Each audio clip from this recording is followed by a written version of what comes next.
Hi hello అందరికీ ఎలా ఉన్నారు అందరూ? నేను చాలా బాగున్నాను, మీరు కూడా బాగున్నారని మనస్ఫూర్తిగా కోరుకుంటున్నాను. Welcome to Sahasra Simhachalam. So blog అయితే స్టార్ట్ చేశానండి.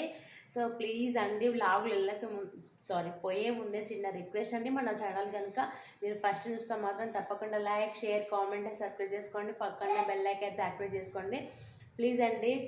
వీడియో చూస్తున్నారు కానీ లైక్ చేయండి, సబ్స్క్రైబ్ చేసుకోలే. సో మా వాడైతే ఆడుతున్నాడు.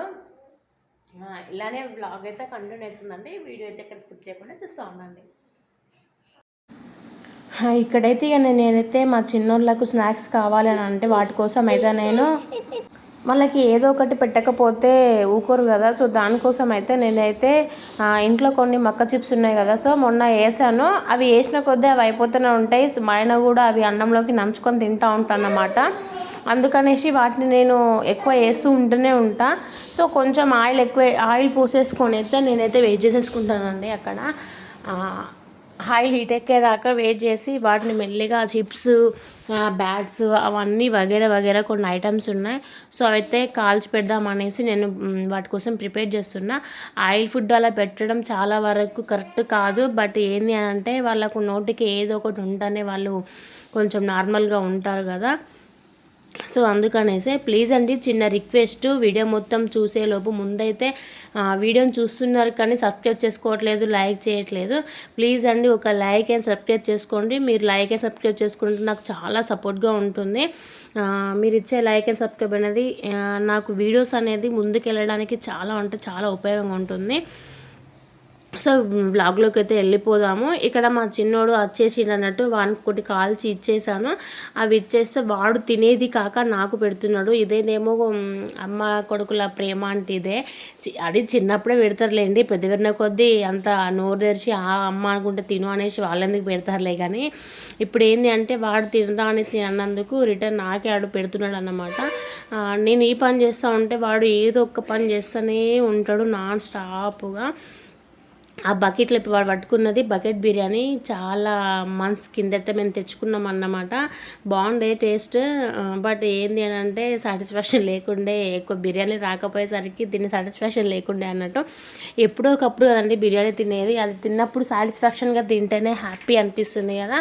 కాకపోతే అప్పుడు తక్కువ వచ్చేసరికి నాకు అంతా తిన్న అన్న ఫీలింగ్ రాలేదన్నమాట. ఆ బకెట్లో అయితే మా పిల్లల బొమ్మలు వేస్తూ ఉంటా. నాకు ఆ బకెట్ అని చూస్తే బాగా అనిపిస్తుంది. మంచిగా దానిపైన క్యాప్ పెట్టేసి బొమ్మలు వేసి అలా పెట్టారు అనుకోండి, బొమ్మలు అనేది కిందికి రాకుండా ఉంటాయి అనేసి ఆ బకెట్లను వేసి పెడతాను. వాడు ఆ బకెట్ని పట్టుకొని ఆ టాయ్స్తో ఆడుకుంటా వాడు ఉంటాడనమాట. అదేదో చిన్న బకెట్ పట్టుకొని భలే ఆడికి తిరుగుతూ ఉంటాడు. వాడిని చూస్తే గమ్మత్ అనిపిస్తూ ఉంటుంది మాకు. అండ్ ఇక వాడైతే అది పట్టుకొని తిరుగుతూ ఉన్నాడు. నేనైతే చూస్తున్నారు కదా మక్క చిప్స్ వేస్తున్నాను. ఇవైతే చాలా టేస్టీగా, అవి కొంచెము మనము కాల్చి ఉప్పు కారం వేసి పెడితే బాగుంటాయండి. అవి చాలా డేసే వస్తాయి. నేనైతే అవి కాల్ చేసి మళ్ళీ డబ్బాలు పోసి నిల్వ చేస్తాను. బట్ అవి చాలా డేస్ వరకు ఎక్కడ వస్తాయిలేండి, ఒకటి 2 రోజులకు మించి ఎక్కువ రావన్నమాట. అంతకుమించి ఎక్కువ వస్తే అవి మా ఇంట్లో వాళ్ళు ఎందుకు అవుతారు. మా వారి ఎక్కువ రైస్లోకి తింటారన్నమాట. ఆయనకు రైస్లోకి ఏదో ఒకటి నంచుకోకపోతే నాకు మనసున పట్టది. పిల్లలతోనే ఇంట్లో ఉండడం అంటే అంత ఆషామాషి కాదు. అందరూ అనుకుంటారు ఏ పిల్లలు ఏమున్నది, చిన్న వర్క్ చేసుకొని వాళ్ళు వాళ్ళ పని వాళ్ళు చేసుకుంటే వీళ్ళ పని వీళ్ళు చేసుకుంటే అన్నట్టు అనుకుంటారు. కానీ బయటికి వెళ్ళి పని చేసేది అయ్యే అనిపిస్తుంది నాకైతే. ఈ పిల్లలను పట్టుకొని వాళ్ళు చేసే అంగడికి డైలీ ఒక 10-15 సార్లు ఊడుస్తా కావచ్చు అండి. నాకైతే ఈ చాకు వచ్చేస్తున్నది. మా ఆయన అయితే చాలా డేస్ తర్వాత నా కోసం ఒకటి చేసి పెడుతున్నాడు. సో వెయిట్ అనుకోగానే మ్యాగీ వేస్తున్నాడు. సరేలేని పాలు వెళ్తే పక్కన పాలు పొంగబెట్టిండు అన్నమాట. ఇలా ఉంటుంది ఈయనతోటి. ఎందుకంటే నైట్ టైంలో ఫుడ్ మానేసాం, బట్ ఆయన ఫుడ్ అయితే ఫుల్గా తింటున్నాం. అది మా ఆయన పాలసీ. మేము ఏ ఫుడ్ తినొద్దని మేము అనుకుంటే ఆయన అన్ని ఫుడ్లు ఆయిల్ ఫుడ్లు చేస్తున్నాడు అన్నమాట.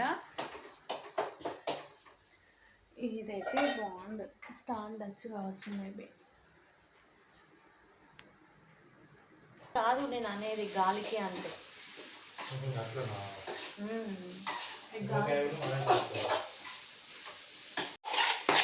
చూడండి ఇలా వేసాడో పాలు మొత్తం పొంగబెట్టాను. అలా వేసినవా ఇంక వెయ్యాలి? అయ్యో గంటగానం వెట్లు తుక్కు తుక్కు ఎత్తున్నావు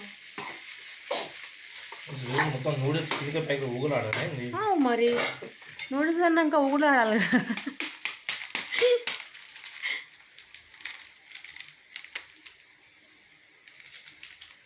అవి మూడు పడాలా ఇదర్లేదు ఇడ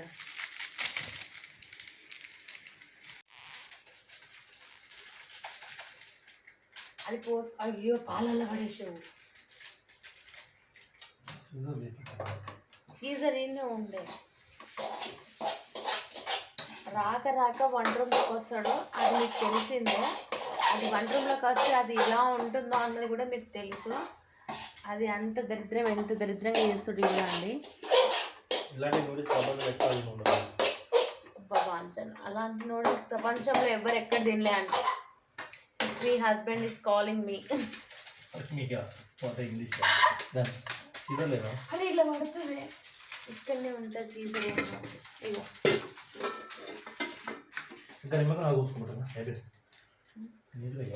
నువ్వు నూనెలేదన్నా చూడు, ఈ నూడిల్స్ కాయలేదు తెలుసా. ఇవరిదాకానేమో నూనె ఎక్కువ అయిందని మొత్తుకున్నాడు. ఇప్పుడు కనీసం వాటికి మ్యాగీకి నూనె ఊడలేదు కనీసానికి. ఇప్పుడు నేను ఆనియన్స్ అండ్ నిమ్మకాయ కోసేస్తా. చాలా డేస్ తర్వాత అండి మా ఆయన అయితే నాకైతే మ్యాగీ చేసి పెట్టాడు. ఇది గత 1 year బ్యాక్ ఏమో చేసుకొని తిన్నాం కావచ్చు, మళ్ళీ ఇప్పుడు తిన్నాము. ఎందుకంటే నైట్ టైంలో రైస్ తినొద్దు అనేసి ఇది చేసిండు అన్నమాట. బట్ ఆ టైంకి ఉప్మా వేస్తా ఉన్నా, లేదురా చిట్టి నూడిల్స్ తినక చాలా డేస్ అవుతుంది, మ్యాగీ వేసుకొని తిందాం అనేసి అన్నాక మ్యాగీ వేసిండు. నేనైతే మ్యాక్సిమం నేను చేయనండి, మ్యాగీ వేసిన ఎగ్ ఫ్రై వేసిన మా ఆయన చేస్తాడు అన్నట్టు. చాలా బాగా చేస్తాడండి. నాకైతే ఫుల్ టేస్టీ అనిపిస్తుంది అన్నట్టు. మిగతా ఏవి నేను చెప్పక్కర్లేదు కానీ ఇవి రెండైతే బాగా చేస్తాడు. నాకైతే మెయిన్ ఎందులోకైనా ఆనియన్ లేకపోతే తిన్న ఫీలింగే రాదన్నమాట. అందుకే నాకు ఎందులోకైనా కానీ కంపల్సరీ నంచింగ్ అయితే ఆనియన్స్ ఉండాల్సిందే.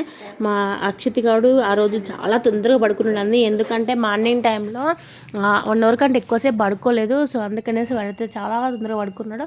వాడు తొందరగా పడుకుండేమో కానీ మేము ప్రశాంతంగా 8:30 వరకు అందరం పడుకునేసుకున్నాం. మాకు ఫస్ట్ టైం అన్నట్టు అంత తొందరగా పడుకుండు. అండ్ ఇదైతే మార్నింగ్ అండి, నైట్ టైంలో ఇక డిన్నర్ ఇప్పుడు పడుకున్నాక మార్నింగ్ టైంలో ఇది. నేను తెలుసు కదా యాజ్ యూజువల్గా నాకు ఎన్ని పనులు ఉంటాయో మార్నింగ్ టైంలో వాళ్ళు పడేసిన బొమ్మలను నేను తీయడానికే నాకు గంట టైం పడుతుంది అన్నమాట. ఇది తీసిన 10 నిమిషాలకే యాజ్ యూజువల్గా వాళ్ళు మళ్ళీ చేస్తారు. బట్ తీసి ఉడవంది అయితే ఇల్లులా ఉండదు కదా, అందుకే నేను ఒక రోజుకు ఒక 10-15 సార్లు ఈజీగా ఉడుస్తా కావచ్చండి. నేను ఊడ్చిన 10-15 నిమిషాలకే మళ్ళీ యాజ్ చేస్తారు. బట్ ఇక తీయంది ఊడవంది అయితే ఇల్లు ఏం చేయలేం కదండి. అందుకనేసి ఇక ఎంత చిరాకు పడ్డా కానీ అది నాకు నేను చేయాల్సిందే. ఏ వస్తువు ఎక్కడ ఉంటుందో అని కూడా దొరకదు, అది అన్ని చోట్ల అన్నీ ఉంటాయి అన్నమాట. ఇక పిల్లలున్న కాడ ఇంతేలే, కాకపోతే కొంచెం చాలా చిరాకు వచ్చేస్తుందండి. ఖాళీగా ఉందాము ఒక 10 నిమిషాలు కూర్చుందాం అన్న కూడా టైం కూడా ఇయ్యరు. ఇలా కూర్చుడితోటే మళ్ళీ ఏదో ఒకటి చేస్తూ ఉంటారు అన్నమాట. ఇలా ప్లేట్లో అన్నం పెట్టుకోగానే వాడు టాయిలెట్ అంటాడు, వాడు బాత్రూమ్ అంటాడు, సంథింగ్ అన్నీ అంటూనే ఉంటారు పిల్లలు. మ్యాక్సిమం సర్టన్ ఏజ్ వచ్చేదాకా తల్లిల పరిస్థితి ఇంతే. బట్ అది అర్థం చేసుకున్న వాళ్ళకి అర్థం కాదు, ఏముందిలే అన్న ఫీలింగ్లో చాలామంది మాట్లాడుతూ ఉంటారు అన్నమాట. ఇవన్నీ తీసి సర్ది నేను ఊడ్చి అవి మళ్ళీ నీట్గా పెట్టేసరికి గంట టైం పడుతుంది. నేను ఎంతసేపు సతాయించుకుంటూ పడతానో అది వితిన్ 1 minute చేసేస్తాను అన్నమాట. వీడియో నచ్చితే లైక్, షేర్, కామెంట్, సబ్స్క్రైబ్.